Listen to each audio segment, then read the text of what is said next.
সুপ্রিয় দর্শক শ্রোতা আসসালামু আলাইকুম। আমি নাজমুল ইসলাম চলে এলাম নতুন একটি মাছের ভিডিও নিয়ে। এটা হচ্ছে মিরর কাপ, অনেকে একে কার্ফু ও হাঙ্গেরি নামেও চেনে। এই মাছটা পুকুরের নিচু স্তরের মাছ। এই মাছটা একক চাষও করা যায়, আবার মিশ্র চাষও করা যায়। অল্প খরচে এই মাছটা মানুষ হয়ে যায়, তাই তো চাষি ভাইয়েরা এই মাছটা চাষ করে অনেক লাভবান হচ্ছে। আমার কাছে বিভিন্ন সাইজের আছে, আপনাদের যার যে সাইজ লাগবে উপরে দেওয়া স্ক্রিন নাম্বারে যোগাযোগ করতে পারেন, আপনাদের ঠিকানায় পৌঁছে দেওয়া যাবে। আর আপনারা যদি সরাসরি এসে নিয়ে যেতে চান তাও নিয়ে যেতে পারবেন।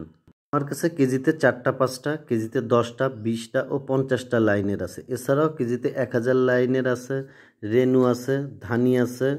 আপনাদের যার যেটা লাগবে দেওয়া যাবে। আমাদের প্রতিষ্ঠান সততার সাথে সারা বাংলাদেশে হোম ডেলিভারি দিচ্ছে। এছাড়াও আমাদের প্রতিষ্ঠানে আপনি পাবেন 100% সঠিক ওজন এবং সঠিক মানের পোনার নিশ্চয়তা। এই মাছটা খেতে সুস্বাদু আর বাজার মূল্য ভালো, আর রোগবালাই একেবারে নেই বললে চলে, মৃত্যু হারও কম। তাই তো চাষি ভাইয়েরা এই মাছটা চাষ করে অনেক লাভবান হচ্ছে। এছাড়াও আমাদের প্রতিষ্ঠানে আপনি পাবেন আধুনিক মাছ চাষের বিভিন্ন পরামর্শ। আমাদের চ্যানেলের নতুন নতুন মাছের ভিডিও পেতে চ্যানেলটি সাবস্ক্রাইব করে আমাদের সাথেই থাকুন। ধন্যবাদ।